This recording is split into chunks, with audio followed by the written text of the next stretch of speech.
Good morning. Good morning. बहुत दिन बाद फिर से हम लोग एक बार प्रश्न वाले 7.2 पर हैं। कुछ कारण से इस 7.2 से जो कुछ प्रश्न बचा हुआ है वो छोड़ गया था। कुछ हम ज़्यादा इधर उधर समस्या के कारण जो है समय नहीं दे पाए, उसके लिए आप सबसे सॉरी करते हैं। आज देखो हम लोग प्रश्न वाले 8 को देखेंगे। अभी तक हम लोग 7.2 से 7 नंबर तक का वीडियो डाले हैं। आज 8वां है। देखो 8वां प्रश्न है, यदि ए तथा बी क्रमशः ए तथा बी सवाल देखना है।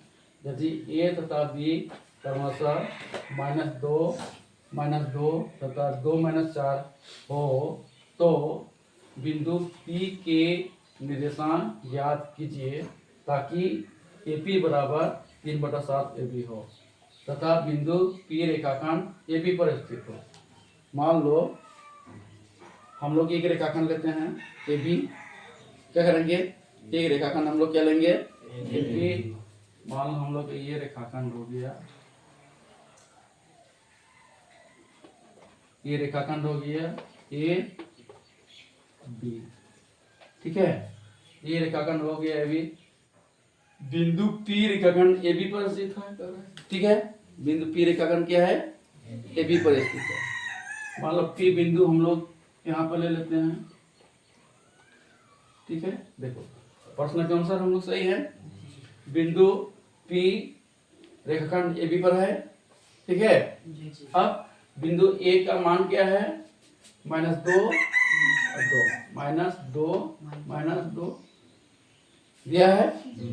P का निर्देशांक कितना है, 2 - 4, ठीक है। 2 - 4, ठीक है। अब क्या दिया है, अब देखो और एक चीज बता रहा है, AP बराबर 3/7 है ना। क्या दिया है, AP बराबर 3/7 AB, ठीक है ना। AP बराबर कितना होता है, 3/7 AB। ध्यान देना है, यहाँ पर बहुत ज्यादा मैंने कुछ नहीं है इस गणित में। AB बराबर क्या हो जाएगा, देखो AP प्लस BP हो गया, PP होगा, AP प्लस BP हो जाएगा। AB रेखाखंड से देखो, AP प्लस BP बराबर AB है ना। तो हम लोग AB की जगह में हम लोग AP प्लस BP कर सकते हैं। चलो करेंगे, करके देखते हैं। AP बराबर 3/7 क्या हो जाएगा, ठीक है ना। 3/7 AP प्लस BP, ठीक है। इसको तिरछा गुना करेंगे इधर तो हो जाएगा ये 7 AP बराबर इधर क्या हो जाएगा, 3 AP प्लस 3 BP हो गया ना। क्या हो गया, 3 BP हो गया। और AP के एक साइड करते हैं, 7 AP माइनस 3 AP बराबर 3 BP हो गया। AP एक तरफ हो गया तो माइनस हो गया, हुआ ना। तो क्या हुआ, 7 में 3 गया, 4 AP बराबर 3 BP। इसको अनुपात में करेंगे तो कितना आ जाएगा, AP बटा BP बराबर क्या हो जाएगा, 3/4। देखो तिरछा गुना कर 4 AP, तिरछा गुना कर तो 3 BP हो गया ना। अब ये बिंदु हम लोग को कितना में आया, 3:4 में आया, यानी P बिंदु क्या है, 3:4 में आया। अब हम लोग को किसका निर्देशांक ज्ञात करने का रहा है, बिंदु P के निर्देशांक। अब ये तो P बिंदु तीनों पर 4 विभाजित हो रहा है, तो इसका निर्देशांक भी निकालने के लिए कह रहा है। तो इसका निर्देशांक कैसे निकालेंगे? जैसे अभी तो निकाल दिया है, सेम वही है, लिख लेना है x1 बराबर, चाहे ऐसा करो है ना, ठीक है, x1 बराबर -2, x2 बराबर 2, y1 बराबर -2, y2 बराबर -4, ठीक है। फिर m1 बराबर 3, m2 बराबर 4, ठीक है।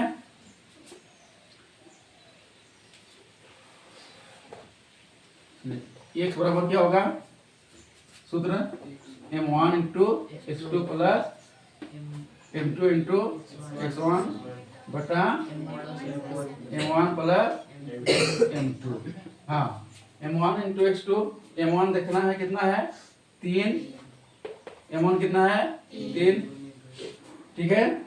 x2 कितना है 2, ठीक है। x2 कितना है प्लस m2 कितना है 4 गुना देखना है x1 हम लोग का -2 है, -2 बटा क्या हो जाएगा 3 प्लस 4, तो क्या होगा 3 दूना 6 प्लस -8, ठीक है, बटा 4 और 3 7, प्लस माइनस क्या होगा माइनस, यानी 6 - 8 बटा 7 इक्वल टू -2 बटा 7, -2 बटा 7, ठीक है। अब किसका निकालना है y का? y बराबर क्या होता है m1 into y2 plus m2 into y1 बटा m1 प्लस m2, ठीक है। m1 कितना है 3 गुना y2 -4 प्लस m2 कितना है 4, m2 4 गुना y1 -2 बटा 3 जोड़ 4, ठीक है। कितना हो जाएगा यहाँ -12 -8 बटा 4 12, इक्वल टू कितना हो जाएगा हाँ -12 4 और 4 और 3 7 और 7, ठीक है ना।